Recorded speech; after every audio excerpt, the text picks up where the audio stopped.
Kalau Allah sudah menghendaki itu semuanya bisa. Kita kadang mencintai orang yang nggak pernah berjasa sama kita. Kamu punya teman yang sering takdir kamu nggak pati cocok sama orang yang nggak pernah naktir kamu seneng. Kalau Allah sudah alqal mahabbah, siapa yang bisa mengendalikan kehendak Allah? Kamu punya teman mulai SMP, SMA nggak bisa senang, ketemu pertama di bus senang. Yang bisa ngatur itu siapa kalau nggak Allah? Meskipun cara kok itu witing Trisno jalaran kulino, tapi Allah menghendaki pandangan pertama seneng, pandangan 9 tahun bosen.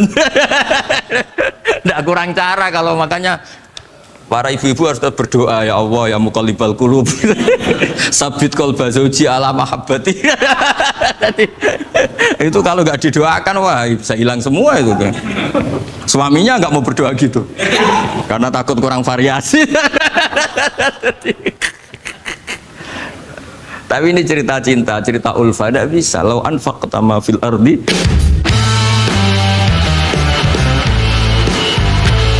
Pertemuan kemarin kita nerangkan tentang dabaih ya.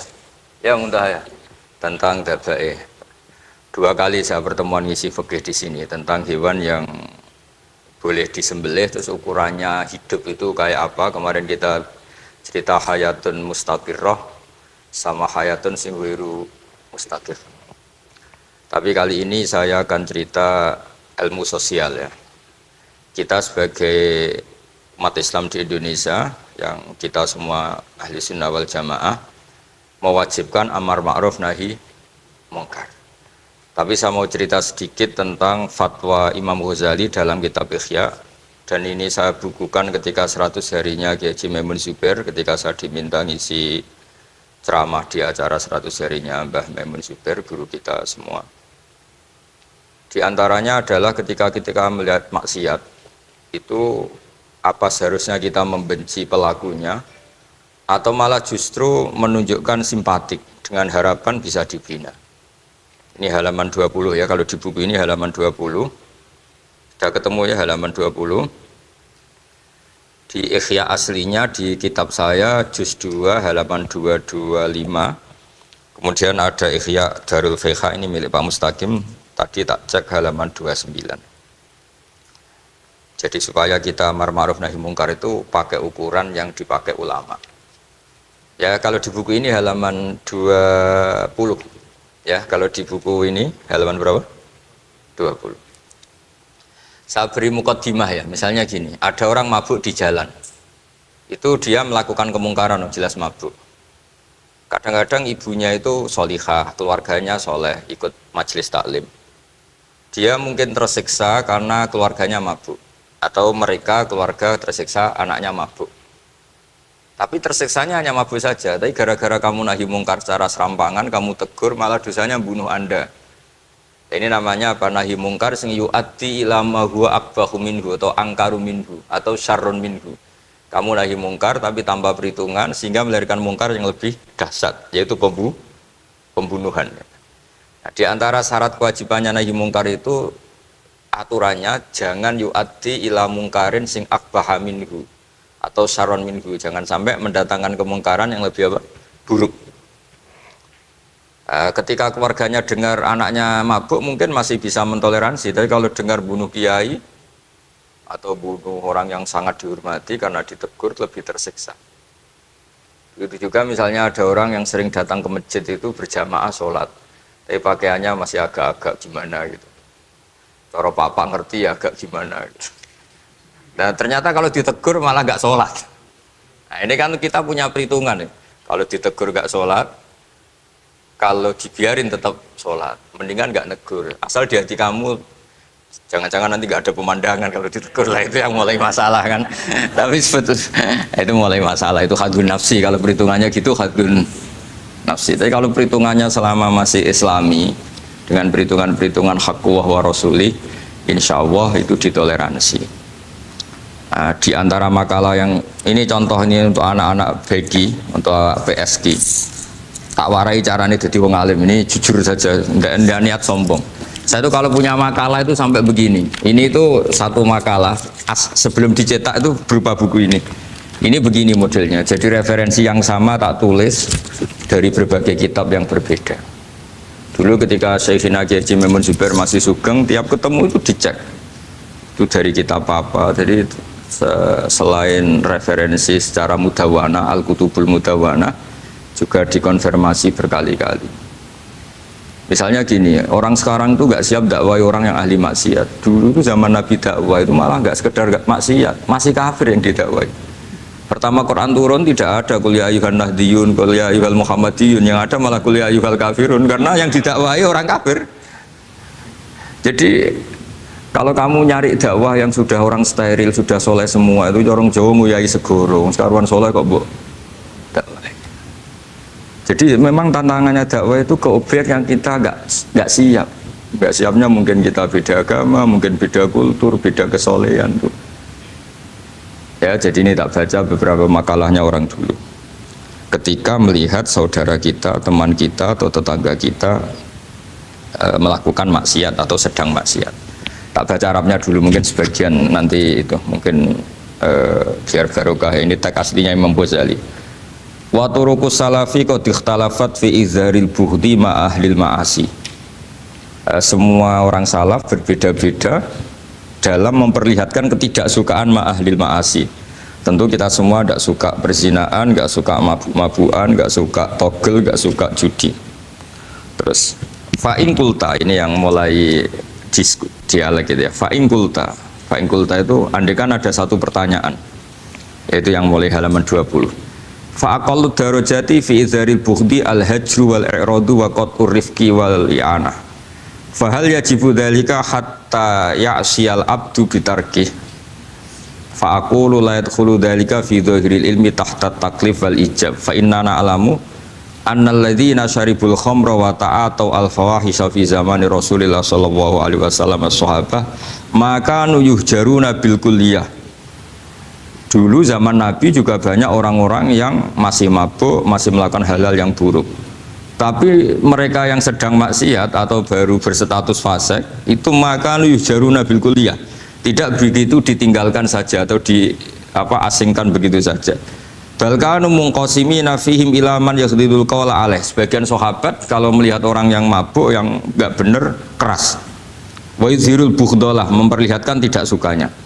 Wa ila man yu'ridu anhu wa la yata'arradu anhu. Ini milik orang Jawa, ya tidak benci ya tidak suka, pokoknya terus pasif. Semua corong Jawa gak melok-melok ya, itu. Nggak, biar sampean ngerti bahwa perilaku kita sebagai orang Jawa atau orang Timur, orang Indonesia ternyata ada pembenaran di ikhya, meskipun kebetulan, kebenaran Anda meskipun kebetulan. Nah kali ini kebetulan yang punya dalil itu, maksudnya tak? Sudah kebetulan sekarang dicarikan apa? Dalil, kan lumayan kan, supaya kelihatan pinter gak Pak Zarkasi gitu. Kalau ini pinter dapat gaji. Jadi pinter ada dua, pinter yang digaji Allah kayak saya, yang digaji negara gak Pak Zarkasi. Maka pasti kaya saya lah, yang gaji lebih kaya. Saya dulu itu sering ngajar di Jogja, ketika boyong di Naruan, di Rembang itu teman-teman saya yang kerja di Jogja itu tanya gini, Pak kok bisa ya, habis gaji tetap di Jogja, pindah di kampung yang gajinya agak jelas. Ya jelas saya, kata saya, kok bisa gajinya Kiai itu surga, gaji kamu paling 2 juta. Terus dia bilang, ya inginnya 2 juta dan surga, rakus gak baik kan. Tapi Allah itu maha luas, masih nggak apa-apa ya, gaji di dunia, gaji di akhirat nggak masalah kan? Jangan insya Allah betul sudah. Artinya gini, ketika melihat kemungkaran ini kan saya bela Mbah Mun, makanya judul ini Al-Intisar lil Madzhabi Syekhina, bela Mbah Mun, bela Pak Kuras, bela bapak kita sendiri. Kita tidak pernah punya guru-guru yang melihat kemungkaran itu reaktif. Tapi secara referensi yang reaktif zaman dulu pun ada. Wa ilaman yuziru al-bughdalah, ada orang yang memperlihatkan ketidaksukaannya. Ya kita secara referensi itu ya ada kelompok yang seperti itu, mulai dulu ya ada. Ada yang tidak ngambil sikap. Nah ini sangat Jawa sekali. Wa ilaman yu'ridu anhu wa la yata'arradulah. Ya, tapi kamu jangan terus bilang, wah Imam Ghazali berarti NU kultural ya enggak. Imam Ghazali itu ada sebelum bahas Mas Ari, nanti kamu ngait-ngaitkan Imam Ghazali punya KTA NU enggak ya, enggak ini. Ya jelas ya, ada yang ngambil sikap apa? Yudhirul bughda, memperlihatkan ketidaksukaannya. Ada yang ngambil sikap yu'ridu anhu wa la yata'arradu lah. Nah ini yang ketiga, ini yang persis Wali Songo yang ketiga ini. Wa ilaman yang zuru ilaihi bi'ainir rahmah. Ada orang itu melihat temannya maksiat, saudaranya maksiat, bawaannya malah tambah suka, tambah sayang. Karena itu dianggap sarana menarik simpati, kemudian berharap nanti menjadi baik. Ini yang ketiga, ini yang mungkin paling berat, tapi itu percontohan yang diceritakan wali-wali songo. Ini jelas ada ya kelompok ketiga. Artinya gini loh, kalau kamu melihat kiai atau sejarah wali songo yang empati atau membina orang-orang fasik dengan kasih sayang, kamu jangan langsung bilang ini Islam apa tidak nahi mungkar. Kamu yang kurang ilmu ribet. Ini jelas ada takbirnya. Mulai ini Imam Ghazali loh, Hujjatul Islam. Orang punya gelar Hujjatul Islam. Bukan dokter, bukan profesor, Hujjatul Islam. Sedunia lagi, bukan versi kampus tertentu. Sedunia, diakui sedunia. Ternyata mulai dulu ada orang yang pilihannya apa? Wa ilaman yang zuru ilaihi bi'ainir rahmah. Ada terusannya, wala yu'athirul muqata'ah wa taba'ud. Dan dia tidak ngambil sikap memutus hubungan dengan yang sedang maksiat. Jadi bawaannya malah yang zuru ilaihi bi'ainir rahmah dan tidak muqata'ah. Tapi tentu ya tidak muqata'ahnya karena niat bina ya, bukan koalisi. Bukan malah nanti kayak tadi kalau ada yang ke masjid masih pakaiannya agak gimana, dibina itu untuk lebih baik. Jangan takut kehilangan tontonan. Itu yang paling masalah itu. Hadu nafsi kalau itu. Kayaknya saya enggak lah, Kang. Saya kiai. Ini cerita sampai enggak cerita saya. Ya, ini jelas nanti kalau yang punya kitab Ihya jelas ikut babnya Kitabu Adabil Ulfah wal Ukhuwah. Ya, jadi nanti yang kitab naskahnya beda. Itu di Ihya-nya ikut apa? Kitabu Adabil Ulfah wal Ukhuwah. Bab cara merasa empati, kasih sayang. Itu di situ saya pernah baca khatam dan mengajarkannya juga berkali-kali. Dan muasalah saya dengan ulama-ulama dulu yang sudah meninggal. Itu di situ Imam Ghazali kalau dalil itu gini, sampai begini ekstrimnya. Mungkin bagi orang awam tidak ekstrim, tapi bagi ulama itu ekstrim. Fa inna wa ta'ala qadim tanna alaina bi nikmatil ulfah was suhbah. Isqala wa allafa baina qulubihim. Jadi kebencian itu tidak termasuk nikmat yang dihitung Allah. Yang dihitung Allah termasuk kenikmatan itu wa allafa baina qulubihim. Jadi mu'alafah, merasa nyaman dengan teman kita, saudara kita, meskipun beda ormas, beda kultur, beda apa, itu bagian dari kenikmatan. Jadi jangan mentang-mentang kamu diminahi mungkar terus adanya kebencian. Itu di Quran jelas, nikmat itu dihitung termasuk pemberian Allah terbesar itu wa allafa bainakum. Bahkan Allah ngendikan lau anfaqta ma fil ardi jami'an ma alafta baina qulubihim walakinna Allah alafa bainahum. Rasulullah yang kesayangannya Allah saja dibayangkan Muhammad urusan cinta kasih, urusan kasih sayang, urusan saling mencintai. Andaikan kamu biayai, andaikan negara menggelontorkan APBN untuk rekonsiliasi nasional itu tidak bisa. Karena ini urusan hati. Kamu bisa tak kayak sak miliar seneng wong elek, enggak bisa. Atau ora usah dibiayai wong ayu. Itu kan susah sekali itu.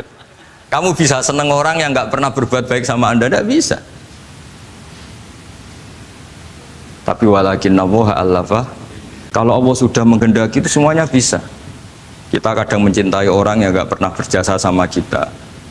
Kamu punya teman yang sering takdir kamu enggak pati cocok sama orang yang enggak pernah naktir kamu seneng. Kalau Allah sudah alqal mahabbah, siapa yang bisa mengendalikan kehendak Allah? Kamu punya teman mulai SMP, SMA tidak bisa senang, ketemu pertama di bis senang. Yang bisa ngatur itu siapa kalau nggak Allah? Meskipun cara kaidah witing trisno jalaran kulino, tapi Allah menghendaki pandangan pertama senang, pandangan sangang tahun bosen. Tidak kurang cara kalau makanya para ibu-ibu harus berdoa, ya Allah ya muqallibal qulub sabit qalba zauji ala mahabbati. Itu kalau nggak didoakan wah bisa hilang semua itu kan. Suaminya nggak mau berdoa gitu karena takut kurang variasi. Tapi ini cerita cinta, cerita ulfa tidak bisa. Lau anfaqta ma fil ardi jami'an ma alafta baina qulubihim, tapi walakin Allah alafa. Jadi kalau urusan makanya jenengan harus syukur bawaan saya melihat sampean anak-anak BG itu cinta. Padahal nggak jelas asal usulnya piye. Terus tapi saya sudah 4 tahun, kalau 5 tahun ngajar di sini, tiap di Jakarta katanya harus ya. Harus itu bahasa keangkuhan harus. Karena kalau di kitab fikih itu ijabu malam yajid termasuk dosa besar. Karena berarti musyarri apa? Ya Pak Sarkasi ya. Iya, di Sulam Taufik jelas termasuk dosa besar ijabu malam yajib. Mewajibkan sesuatu yang tidak wajib. Mergo fa anta musyarri'. Berarti kamu bikin syariat baru. Karena sudah ada mandubat, ada masyru'at, ada syariat ini sudah sempurna. Faman aujaba ma lam yujibhu wa rasuluhu fa huwa musyarri'un. Berarti dia musyarri' baru. Bahasa kayak ngaku nabi baru. Sudah tak maafkan santai. Tapi secara fikih jelas sama lihat di Sulam Taufik termasuk minal kabair apa? Ijabu malam yajib, mewajibkan sesuatu yang tidak wajib. Musyarri ya musyarri. Bukan tukang bikin syariat tapi ini musyarri tukang yang di jalan mungkin. Saya itu saking fanatiknya ilmu, ini cerita ya, saking fanatiknya ilmu itu kalau hallnya bapak saya, karena kita keluarga pesantren, itu pengumumannya itu aneh, tidak wajib hadir, karena takut ijabu malam, karena trennya pesantren itu gitu, kalau alumni itu harus hadir pas hall atau pas pengajian mulut. Kalau saya karena fanatik ilmu itu, nggak pernah ada undangan, sampai sekarang. Saya ngiyai sudah 2005 bapak, sampai sekarang nggak pernah ada undangan, karena takut ijabu malam yajib. Karena saya orang bener, maksudnya ada kayak ini. Ini kacau ini. Saya ini lebih tua, lebih kiai, diatur yang lebih muda. Ini enggak orang Indonesia ini, Pak. Kalau orang Indonesia itu sopan ya. Orang Indonesia itu enak, sama orang kiainya monggo sak kerso. Pada sak kerso milih istirahat timbang mulang ya. Habis perjalanan jauh monggo sak kerso milih apa? Istirahat timbang mulang. Ya sudah tak maafkan.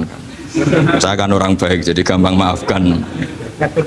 Ya ngatur kiai dosa lagi udah.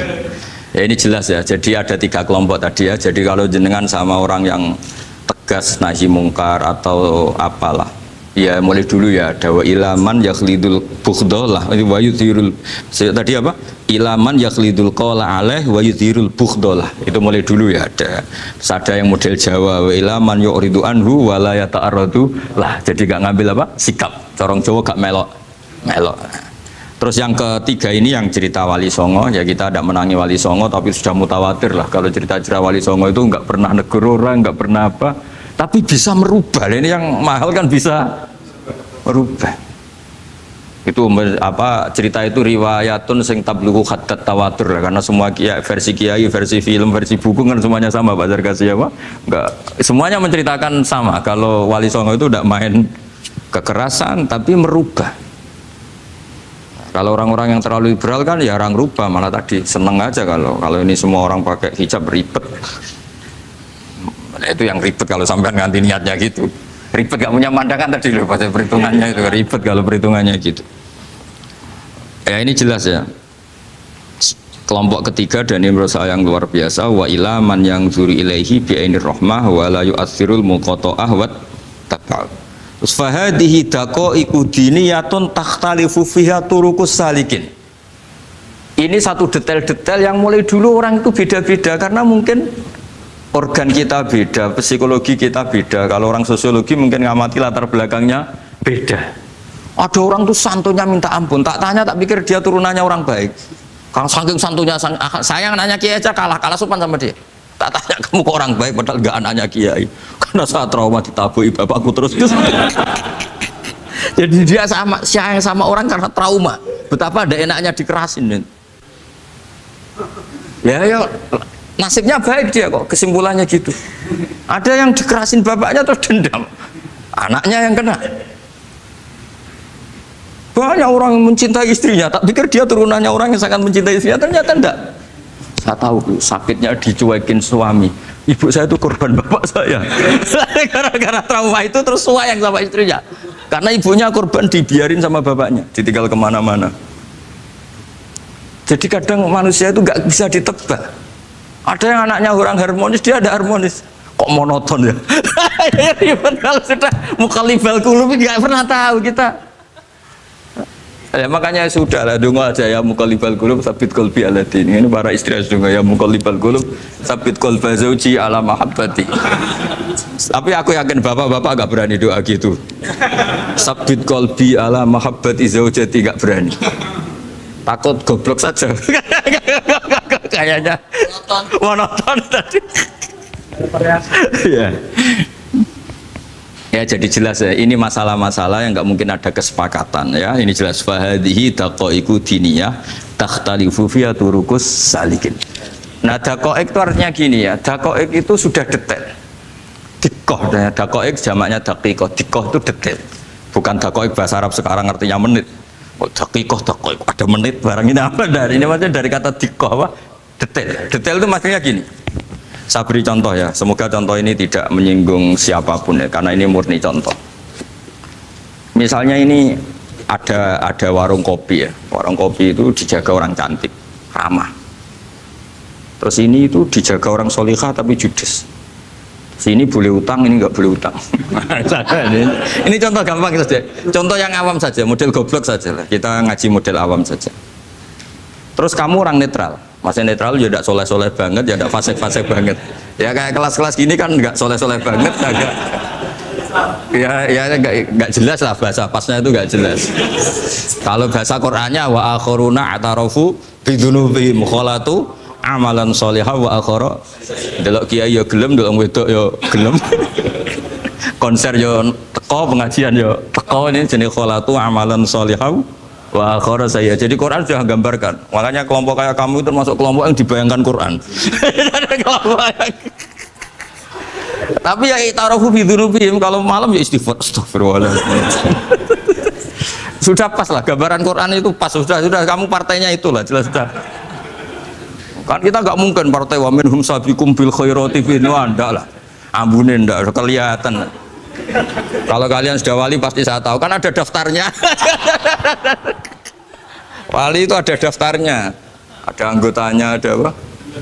Ada membernya ya betul. Ya saya ulang lagi ya. Ini solihahnya, solihah itu ya solihah lah. Ini misalnya orang ya gitulah. Saya tidak mengatakan sampai nyun sewu orang nakal enggak. Pokoknya ini solihah banget, ini biasa misalnya. Terus tapi ini ramah, sudah ramah boleh utang. Cantiknya sama, kamu jangan bayangkan cantiknya sama. Cantiknya sama atau jeleknya sama. Kemudian ini boleh ngutangi saja, servisnya boleh ngutangi saja. Itu kira-kira kamu marung kemana? Ke sini kan? Yang boleh utang kan? Karena al-insan abdul ihsan. Nah di sini juga sama. Jangan-jangan anak-anak muda itu suka jagungan di gardu di tempat orang nakal karena ada kopi gratis, boleh nyetel tip bebas. Sementara sowan ke orang soleh harus banyak etika, banyak tatanan. Nah, jangan-jangan mereka agak tertarik kita di sini ihsan, merasa dapat baiknya si yang punya rumah, di kita enggak. Nah, di sini sirnya kenapa kiai alim itu sama anak-anak muda suwon santai. Itu awal dakwah itu karena manusia itu pasti al-insan abdul ihsan, manusia itu budaknya kebaikan. Makanya kenapa kiai Jawa itu suka nyuwun sewu mayoran, suka makan-makan. Itu bukan terus buat kok ikut sunai Rasul piye dalile piye. Ini urusan daqaiq, sesuatu yang hitung-hitungannya sudah jelimet. Bukan tekstualis, ini sudah jelimet. Jangan sampai di tempat orang-orang nyuwun sewu yang kurang baik itu makan-makan mayoran, ketemu wong saleh mentuk ijazah weh. Kon maca ngene, kon poso ngene kan mesti. Nah ini cerita aja, kamu gak, makanya saya bilang nggak perlu nyinggung siapa, ini teori daqaiq itu. Nah tapi kalau bawaannya orang soleh itu rileks. Bapak saya itu saya menyaksikan setiap sama tamu itu guyon. Tamu belum duduk aja mesti ibu dibilangin kon gak nomam. Karena tamu zaman dulu itu memang sering gak kelar marung. Tamu saya guys, apa bertamu senang hotel, mangan sih ribet malah. Nah kalau al-insan abdul ihsan, jangan-jangan orang kesini itu Allah nyalakan kita karena kita salahnya kurang ihsan.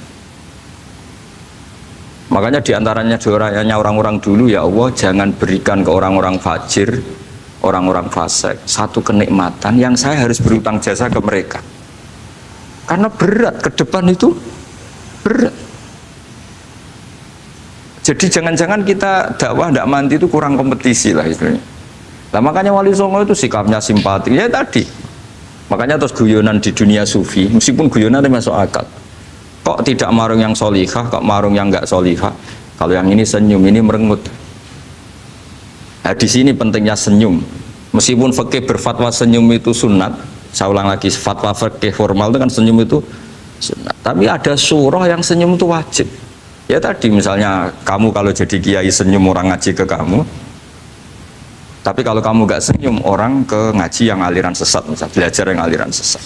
Hanya karena Orang netral itu ngukurnya senyum. Bawaan sowan kiai dimarahin ya sowan yang nggak kiai nggak dimarahin misalnya. Nah di sini hebatnya Quran. Bayangannya walau kunta fadhlan ghalidhal qalbi lan faddu min hawli. Kalau kamu jadi kiai kurang simpati pasti orang itu bubar. Di sini fatwa fikih sudah tidak berjalan kalau senyum itu sunat. Ada wajib.